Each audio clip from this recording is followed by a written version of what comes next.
जय जैन। मैं समयसार गाथा 86 का गंतर करने जा रही हूँ। गाथा 86 में दो क्रियाओं के करने वाले को मिथ्या दृष्टि कहा है। अगर आत्मा अपने काम को भी कर रहा है और पुद्गल के काम को भी कर रहा है तो वह द्विक्रियावादी मिथ्या दृष्टि है। पर दो क्रियाएं एक साथ नहीं हो सकती हैं। दर्शनोपयोग होगा तो ज्ञानोपयोग नहीं होगा। हमको ऐसा लगता है कि हम एक साथ देखते हैं, पर वास्तव में हर चीज़ क्रम से होती है। इंद्रियों के विषय में भी समय भेद होता है। जब हम सुन रहे होते हैं तो देखते नहीं हैं, जब हम लिख रहे होते हैं तो सुनते नहीं हैं। पानी शीतलता रूप भी परिणमन करे और ज्ञान रूप भी परिणमन करे तो ये पॉसिबल नहीं है। दो वस्तु के भाव को एक वस्तु नहीं कर सकती। नमक के भाव को पूरा नहीं कर सकता। एक वस्तु दूसरी वस्तु का काम नहीं कर सकती। चेतन चेतन का काम कर सकता है, चेतन अचेतन का काम नहीं कर सकता। जैसे वैज्ञानिक डॉक्टर का काम नहीं कर सकता।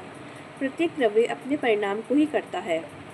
जड़ का काम जड़ में ही होता है, चेतन का काम चेतन में होता है। पर निमित्त नैमित्तिक संबंध इतने घने होते हैं कि हमें पता ही नहीं लगता। प्रत्येक द्रव्य अपने अपने स्वचेष्ट में रहता है। कुम्हार घड़े का कर्ता नहीं हो सकता, क्योंकि कुम्हार चेतन है और घड़ा मिट्टी है, अचेतन है। कुम्हार को कर्ता मानने से कुम्हार घड़े को छोड़ नहीं सकेगा। कुम्हार मिट्टी के साथ अभिन्न नहीं हो सकता, मिट्टी घड़े के साथ ही अभिन्न होती है। पुद्गल के परिणमन में जीव की इच्छा और विकल्प जुड़ते हैं। यह निमित्त नैमित्तिक संबंध है, लेकिन अज्ञान से हम अहंकार करते हैं कि मैंने किया। प्रत्येक द्रव्य अपने परिणाम को करता है। जब हम यह कहते हैं कि घड़ा कुम्हार ने बनाया है तो ये गलत नहीं होगा, क्योंकि व्यवहार में ऐसा ही कहा जाएगा। योग और उपयोग हमारा होता है, लेकिन निमित्त नैमित्तिक संबंध से हम कर्ता मान लेते हैं। जब हमारा योग और उपयोग नहीं लगता तो हम उस चीज़ के कर्ता नहीं होते। एक द्रव्य दूसरे द्रव्य के काम में हस्तक्षेप नहीं कर सकता। ऐसा मानने से हम किसी के ऊपर आरोप नहीं लगा सकते। हम किसी से नाराज़ नहीं होंगे। किसी ने अगर हमें गाली दी हो तो हमें यह विचार आएगा, ये तो भाषा वर्णना का परिणमन है और मेरे अपयश का उदय है। मेरे खुद का उदय था तो उसने निंदा कर दी। अगर हम पुद्गल के परिणाम से अभिन्न होने की कोशिश करते हैं तब हमें चिंता और दुख के भाव होते हैं। आचार्य जयसेन ने तात्पर्यवर्ती ग्रंथ में ये कहा है कि विकारी भावों का कर्ता और भोक्ता आत्मा है। आचार्य अमृतचंद ने कलचों के माध्यम से कर्ता कर्म क्रिया के बारे में बताया है, जो इस प्रकार है। जो परिणमन कर रहा है वही कर्ता होता है। कर्ता ने जो काम किया वह कर्म है, परिणति है वह क्रिया है।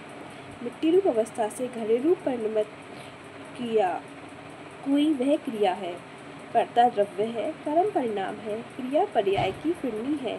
वस्तु एक है, उसके तीन नाम हैं, कर्ता कर्म क्रिया। तीनों अभिन्न है, अखंड है। वस्तु एक है, इनमें प्रदेश भेद नहीं है। वस्तु एक ही सदा परिणमित होती है, एक ही सदा परिणाम होते हैं और एक ही परिणति होती है, क्योंकि अनेक रूप होने पर भी वस्तु एक ही है, भेद नहीं है। दो द्रव्य एक होकर परिणमित नहीं होते। दो द्रव्यों का मिलकर एक परिणाम नहीं होता और दो द्रव्यों की मिलकर एक परिणति नहीं होती, क्योंकि जो अनेक है वे सदा अनेक ही रहते हैं, मिलकर एक नहीं हो जाते। एक द्रव्य के दो कर्ता, दो कर्म और दो क्रियाएं नहीं होती, क्योंकि एक द्रव्य अनेक द्रव्य रूप नहीं होता। एक वस्तु है, उसमें जो गुण पर्याय शक्तियाँ हैं उनमें द्रव्य भेद, क्षेत्र भेद और काल भेद नहीं होगा, सिर्फ भाव की दृष्टि से अंतर होता है। इस प्रकार इन गाथाओं के माध्यम से आचार्य ने हमें कर्तव्य के नाश करने की प्रेरणा दी गई है।